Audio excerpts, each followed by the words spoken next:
আসলে আমার আজকের আসাটাও চমক, আর পর্দায় যারা ইনসাফ দেখতে আসবেন তাদের জন্য একটা চমক। তা সেই চমকটা আমরা না বলি, যারা হলে আসবেন, যারা ইনসাফ দেখবেন, তারা শেষ চমকটা দেখতে পারবেন যে চমকটা আসলে কি। আর আমি নিজে এসে নিজে চমকিত হয়েছি সব কিছু দেখে, কারণ দুর্দান্ত লেগেছে সত্যি কথা। সঞ্জয়ের কাজ, রাজের অভিনয়, ফাহিনের অভিনয়, টোটাল টিম, বাবু ভাই ছিলেন, তারপর আমাদের নিধি আছে এখানে, নিধির ব্যাকগ্রাউন্ড স্কোর সব কিছু মিলিয়েই মানে অন্য এক ধরনের ফিল পাচ্ছিলাম। এবং অ্যাকশন সিকোয়েন্সগুলো তো আমার কাছে দুর্দান্ত লেগেছে, এবং আমার তো বিশ্বাস হচ্ছে না যে শরীফুল রাজি কি এখানে দাঁড়িয়ে আমার কাছে। আমার ভয়ও করছে যদি ওই রকম ভাবে যদি একটা যদি কোপ দিয়ে দেয়। খুব ভালো লেগেছে। আমি ইনসাফের মানে প্রডিউসার থেকে শুরু করে ডিরেক্টর, যারা কলাকুশলী যারা ছিলেন, সবাইকে আমার ভালোবাসা। এরকম এরপরে আরও ভালো একটা ছবি হবে, এবং আমি এটাও শুনলাম যে ইনসাফ 2 নাকি হতে পারে। এটা কি সত্য? সঞ্জয় কি বলে? কারণ যেহেতু শেষে আমাকে কিভাবে যেন শেষে যখন আমাকে দেখালো, তার মানে কি আমি কি এইটুকুই শেষ? শুরু কিন্তু চঞ্চল চৌধুরী শুরু এখান থেকে, কিন্তু পার্ট 2 তে তো বাবু ভাইকে পাবো না। বাবু ভাই কি মারা গেছে সত্যি? বাবু ভাইকে তো চাই। আমরা আমাদের চলচ্চিত্র নিয়ে আশাবাদী হয়ে উঠছি আর কি। আমরা একসময় চলচ্চিত্র নিয়ে হতাশ ছিলাম, এখন আশাবাদী হচ্ছি। আমাদের দর্শকরা আমাদের প্রশংসা করছে, আমাদের দর্শকরা হলে আসা শুরু করেছে। আর আপনাদের মাধ্যমে দর্শকদের কাছে আমাদের অনুরোধ যে আপনারা হলে এসে ছবি দেখবেন।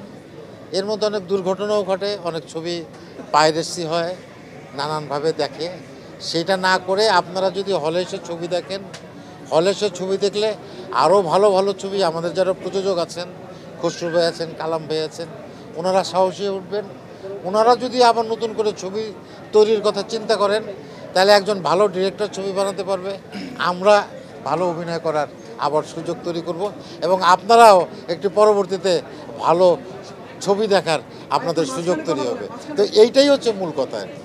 হ্যাঁ, এইটাই হচ্ছে মূল বিষয়, যে আপনারা আমাদের সঙ্গে থাকবেন, আমরা সবাই মিলে আমাদের ছবিকে আবার সামনের দিকে নিয়ে যাব।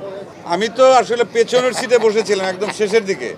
ওই সিটের আশপাশে অন্তত 100-200 লোক। আমার মনে হয় ঢাকা শহরে কেউই আজকে বাকি ছিল কি, মানে সঞ্জয় বোধহয় এমন কাউকে বাদ দেয় নাই মিডিয়া, এবং আসছে প্রচুর। মানে যে পরিমাণ দর্শক আমরা সিটে বসতে পেরেছিলাম, ঠিক তার ডাবল পরিমাণ বোধহয় বাইরে ছিল এবং দাঁড়িয়ে দেখেছে। না, দর্শকদের তো আমরা হলে বসেই বুঝতে পারি যে ছবি কেমন লাগছে। এবং আমার পরিবারও ছিলেন, আমার স্ত্রী ছিলেন, চঞ্চলের পরিবার ছিল। তা আমরা তাদের ফেস দেখে কিন্তু বুঝতে পারি যে ছবিটা তারা এনজয় করছে এবং দর্শকরাও এনজয় করছে। ওইটাই আমাদের স্বস্তির জায়গা।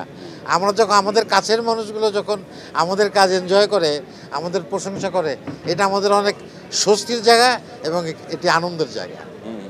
না, হ্যাঁ,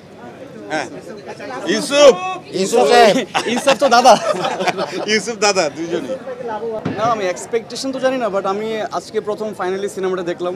তো আমার মনে হয় যে আমার টিমের সবার সাথে মোটামুটি দেখার একটা সৌভাগ্য হলো আমার ফাইনালি, যে সবাইকে নিয়ে সিনেমাটা দেখবো বলছিলাম। তো থ্যাংক ইউ সবাইকে, দাদাকে থ্যাংক ইউ দাদাকে। দাদা আসলে প্ল্যান করলো, যে প্ল্যান করার পরে সবাইকে নিয়ে সিনেমা দেখলাম। অ্যান্ড যারা আসছিলেন সবাই আমাদের খুব পরিচিত, অ্যান্ড সবাই খুব অ্যাপ্রিসিয়েট করছে সিনেমাটা নিয়ে। তো তৃতীয় সপ্তাহের পরে আসলে এখন সিঙ্গেল স্ক্রিনগুলো বাকি আছে আমাদের, অ্যান্ড আরও কিছু হল বাকি আছে আমাদের। সো ইনশাল্লাহ আমরা আরও কিছু বেটার কিছু এক্সপেক্ট করি আর কি।